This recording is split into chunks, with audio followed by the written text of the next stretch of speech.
สากเพิ่นลงมากินน้ำทีนี้อยู่หลังคาเลยนี่เพิ่นมาลงมากินน้ำเป็นสนับสนุนช่วยเหลือผู้ทุกข์ยากพี่น้องเอ้ยเพื่อที่ชาติมาตัวนึงแล้วมาตัวนึงแล้วมาหลายทาง เห็นต่างข้างไงโอ้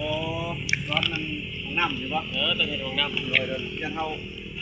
ไปสวยนะดังไฟขึ้นข้างไงเพิ่นเอาแนวมีแห้งกับล่างกับวัดหน่อยจะเรียกว่าผู้ใดได้ไปเพื่อนใส่ผ้าทำปากแก้วไปมาโอ้ยว่าสั่งไปกับผู้จักกันแล้วนั่นไปเพื่อนเฮฟเฟกเพื่อนหัวหน้าจันถูกว่าออกมาทุกคนก็พอดจนให้คนมาหาตัวหนึ่งของเถื่อได้กับที่ดังประเทศอยู่นี่นี่หมออยู่นี่แต่ว่าเขาไปยี่ซื้อคนนี่แหละเดินพี่น้องเดินมาซอยเดี๋ยวสบายดีตัวหนึ่งเด้อทุกคนมุกใจเด้อที่ดินแผ่นซอยกว่าช่างมื้อนี้คันบ่ได้ชุมเจ้าโอ้ยชุมข่อย3คนนี่บ่แล้วมื้อนี้ว่ะเฮ็ดอะไรเด้ว่ะก็บอกแก้วอยู่ได้กับมีอย่างก็โทรหาเสร็จหาอยู่ใกล้ๆกันเด้โดยของงานสิบังก็นี่สิใกล้ยังแม่นโอ้ยคนกับบ่ได้ไปหามาแวเพราะว่าไปไกลมากา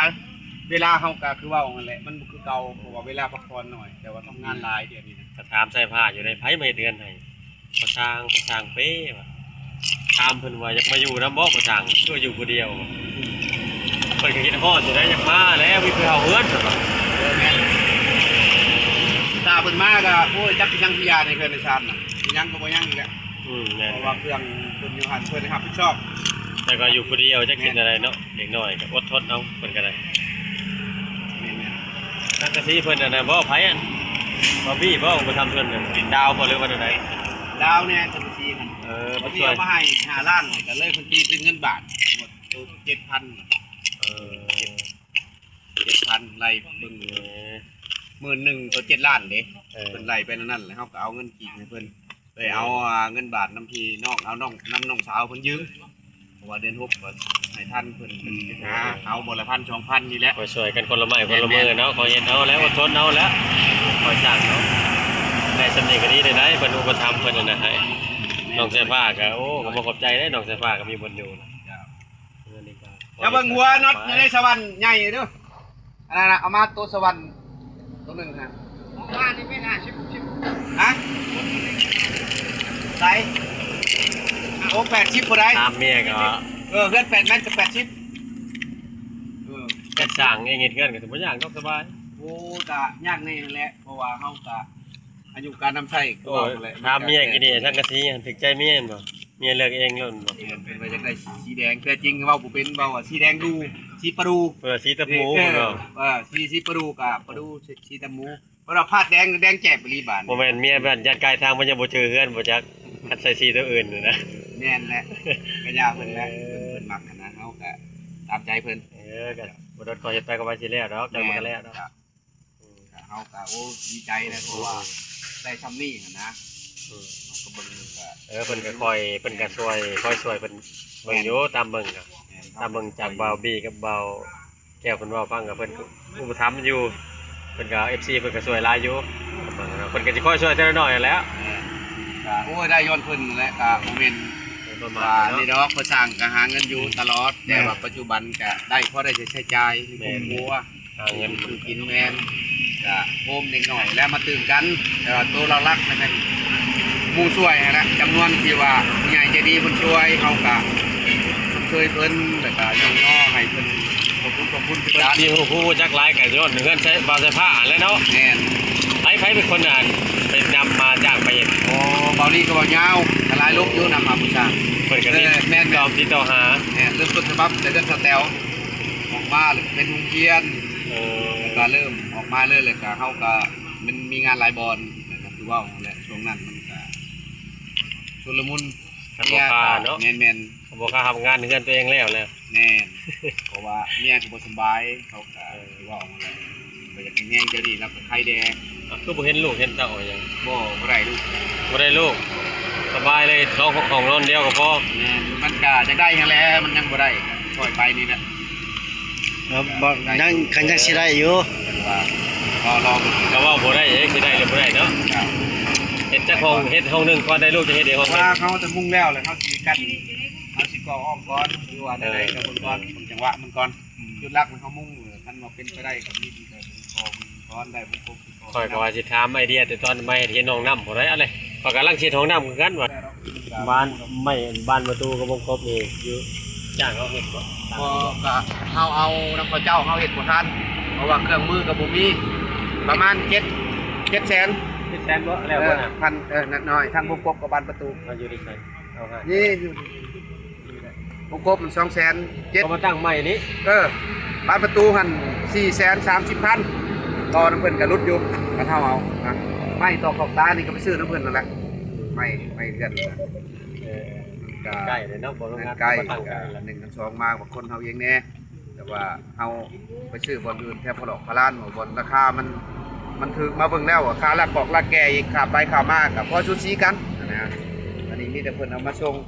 คือว่ากระซองหลังแล้วเพื่อนน้องอูน้องอีอยู่หน้าเพจกำลังไม่เอาจากเพื่อนนั่นน่ะที่ตั้งใหม่นี่แหละงานขายเพื่อนเพิ่นไปส่งแต่ว่าแล้วตัวนี้แล้วก็จังสิไปขึ้นโครงไว้ตัวนั้นก็ดี แต่ปกติแล้วเนาะมันหลายเคสหลายบอลเฮ็ด แม่ ต่างกันแต่ว่าเบิ่งก็เฮ็ดเรียกคือสิได้เงินแต่มันก็บ่พอสิได้หลาย แม่ เนาะ นกับพ่อได้ใช้ได้ พอได้ใช้จ่า จ่าย ยเฮาบ่ตรงๆเพราะว่าเฮาราคาก็บ่แพงนะสมมุติว่าเฮาเอามาแล้วกันหมู่คู่ไปเฮ็ดนำกับปันกันเด้สมมุติว่า 9,000 หาร 3 มันถึกไรบาทน้ำมุงน้ำมันกินอยู่เด้ก็แล้วงานมันก็จะเบิด เราบ่สร้างแล้วไว้ค่อยก็กำลังเฮ็ดเฮือนจะได้ใช้บริการอีกแล้วได้ฟังเบิ่งแหละ เบิ่งที่ก่อนเดี๋ยวนี้มันยังขับค่าท่านว่าบ่มีงานอยู่บ่อนใดก็แบ่งไปได้ อันได้ยินคร่าวๆดงบางยางกับปุ๊บปลูกกระท่อมประมาณทิศแล้วอันเอาไว้สูงนะก็เครื่องก็บ่ฮอดไปเราชิวเพิ่นครบนะมันมีงบเรียบร้อยเลยจังดำเนินต่อแม่นแล้วตัวนี้ก่อนเดี๋ยวนี้เร่งจะเป้าหมายพอได้มีเบื้องต้นตกมาคะแนนเอาประโยชน์ประยังมาพักบ่ เฮ็ ได้ ดเฮือนใช้ผ้าอาหารผู้เดียวเลย แม่น จักเดือนนี่แหละ กับประมาณ2 เดือนปลายกับห้องน้ำเพราะว่าเฮานอนกับปัญหาหลักเลยเพราะว่าระยะนั้นเฮาเฮ็ดได้ตลอดกลางคืนเฮายัดแยงก็ได้เพราะว่ามันเป็นอากาศหนาวนะเฮาก็เฮ็ดบ่เมื่อยช่วงนี้มันอากาศร้อนหลายเฮาก็เมื่อยหลายเพราะว่าเฮาก็บ่มีเวลาพักผ่อนเด้ตื่นมาขับมาอยู่กับงานมันก็เมื่อยแน่ อายุเรากำลังใจดีเบิ่งเมียก็ภูมิใจดีใจอยู่ได้เบิ่งเมียครับ บางเทื่อมื้อใดมันเมื่อยเพลียๆเนี่ยเฮาก็ซื้ออาหารบ่หรือว่าหาคนช่วยไปนำมื้อมันหนักหั้น ผู้ นะ ใหญ่ใจดีเพิ่นก็ช่วยเหลืออยู่เมียเพิ่นก็มีแฮงดีใจได้ดีใจนํเด้อ แม่นเห็นบ่ดอกหันน็อตอยู่ในอันแก๊สกบข่อย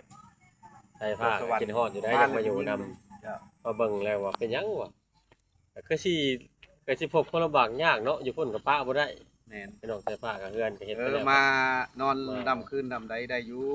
ใส่ประตูตีหลอกตีไล่ไว้กัน แนมบ่ง่าย พันแม่น แต่บ่ง่ายก็บ่ได้ช่วยเฮือนมื้อนี้ก็สินอนผู้เดียวแหละตามเบิ่ง ผู้หาก็ยังบ่ค่อยหับนะน่าจะสิบ่อยู่คิดว่าสิเอามาซอยเฮ็ดเวียกเฮ็ดงานก็เพิ่นก็บ่อยากไปด้านนี้แหละก็ย่าเพิ่น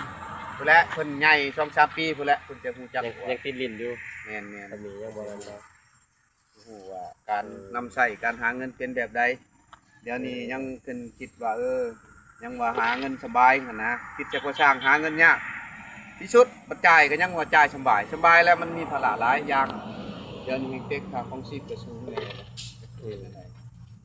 เห็นเป็นน้อยฟังไผบ่สร้างไผเนาะว่าเอาซื้อมาบ่มันจะได้ยินจากจับปากบ่แก้วบ่สั่งเปโอ้ยก็ฮู้แล้วเนาะว่าเดี๋ยวนี้เพิ่นดังแล้วบ่ลงคลิปบ่ลงหยังว่า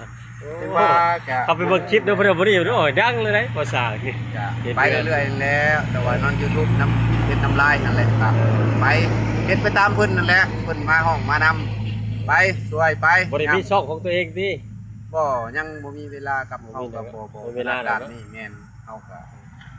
บ่มีเวลาสิบ่ตอกบ่ตัดบ่มีเวลาทางด้านนี้ดอกเนาะ แม่นมันก็บ่เก่งด้านนี้บ่อยากเก่งแต่นั้น